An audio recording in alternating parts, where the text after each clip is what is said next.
away and disturb my sacred meditation. Well, oh, holy one, this nasty man has took his baby out the window. Oh, my goodness. Yes, he's also married a bride. Oh, my goodness gracious. And he's wanted on the policeman. Oh dear. Well, the last one is getting into a lot of trouble. But tell me, where's the evidence of these deeds? Oh, these muppets. It's beside you. Oh. Oh! Holy chapati! Look at this! This is what I am calling mighty bad karma. I will now speak with Mr. Budd to see if there is any guidance I can give to save his immortal soul. Mr. Budd.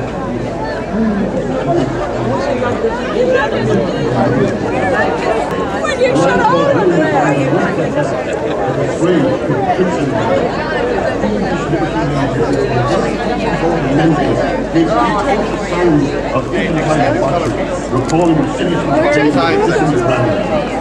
This vile hypocrite, bronzed with infamy, is the white wolf mentioned in the Apocrypha, a worshipper of the scarlet woman.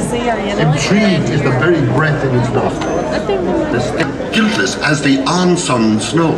It was my brother Henry, he's my double. He lives in number 2 Dolphin's Barn. Slander. The viper has wrongfully accused me.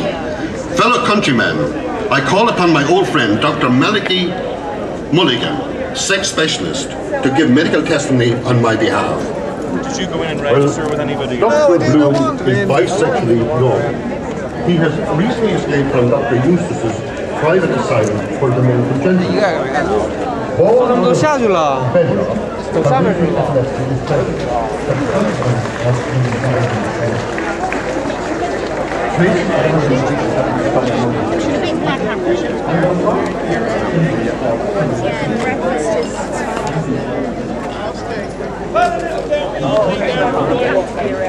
Hacksaw Hogan was his name. Now, Hacksaw wasn't a very popular person around our parts. He was a scowler and a begrudger of the highest order. In fact, he used to walk around with a big hump on his back like that. Now, he wasn't born that way, and there was no accident that happened to him during his life. He just scowled so much that his body almost bent over. He had a very pronounced hump, and that's pronounced hump. People said he was just trying to fight me. He's also going to wake and funeral. He goes to most places.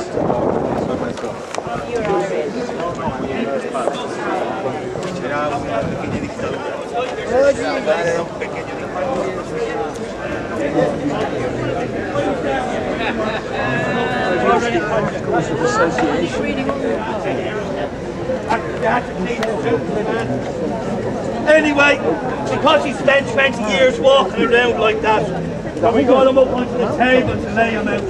We pushed the shoulders down and the 2 legs went straight up in the air. What could we do? We leaned on the legs and up came the torso, like Tim Finnegan at the wake. Well, a few fellas took off their belts and both them were straight, and they buckled the belts together, so they had a long belt, and they pulled this over his chest and buckled it underneath the table. And then we had a few fellas sit on the legs, and we got the legs straightened out, and someone went out the back and got a bit of rope or twine, and we gave a good few ties around, and we put a knot underneath the table. So there he was, lying out, and not only that, he began to give a sermon. You can imagine someone giving a sermon at a wake. He was calling for the rosary, and there was all the sorrowful mysteries and the joyous mysteries and the litany of saints, and I don't know what kind of, you know, the litany, and the sermon was about hypocrisy. And he was saying, poor old Hacksaw there, nobody liked him, nobody had a good word for him. People called him by horrible names I couldn't bear to repeat. And now the poor man is dead, ye hypocrites. Look at him there, down lying spread out on his table, and you snorting his snuff and smoking his pipe and eating his food and drinking his drink and drinking his head big late in the day. And he was going on and on and on with this sermon about hypocrisy. Now in the middle of the sermon, what happened? In one of the belts break around Hacksaw's chest, and up he sat, and the hair was hanging down over his face, and the one tooth there smiling in his face. Well, when the people saw that, There was more between them all, you terror. And people were running this way and running that. I was in the middle of it myself. I remember it well. Men, women and children scrubbing at each other to get out the door. And I can tell you, it wasn't long before a very severe bottleneck ensued in the exit, as the poet said. Well, now the priest is still giving out with his sermon, and he sees all, and I thought that was a fitting end to a sermon. Earth of our own Tremaise is equal. So we reckon he must want to be Tremaise. Now his people were from Cloughlin, County Dublin. And Tessie, Nell and Jessie, Kate and Mary Ryan, Blue-eyed Josie, and Pretty Rose, and Mr. Dan O'Brien, and his family, and old McCarthy will dance upon their green today at Muldoon's picnic party. Muldoon will bring the donkey and the little old green cart. The donkey and McKay in a 3-mile race will start. We'll waltz and dance the racket, Tim McCormick and McCarthy will hang McKay on the fence at Muldoon's picnic party. Meg and Tessie, Nell and Jessie, Kate and Mary Ryan, Blue-eyed Josie, Pretty Rose, and Mr. Dan O'Brien, McKay and his family, and old McCarthy will dance upon the green today at Muldoon's picnic party. I could not ask to see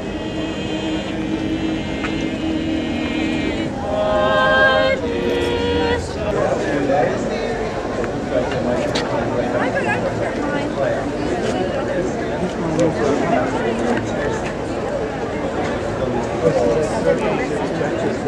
No. People were lined up here to collect the backpacks from up here, and then you go in after you No, but they take it back. The center's closed. I want you to go in. Come on, let's go and get it. She's probably sitting down with Janet, maybe at the table.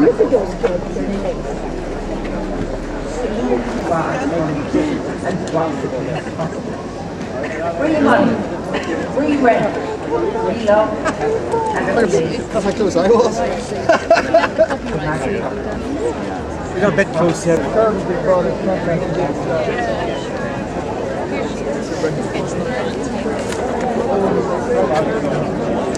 Molly? It's right there. Oh, sorry. So after I thought Bloomsday coffee up, I just said 11:30, but maybe. So 11:30 would be early, say 12:30. That 12:30.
Liebigs and Joyce.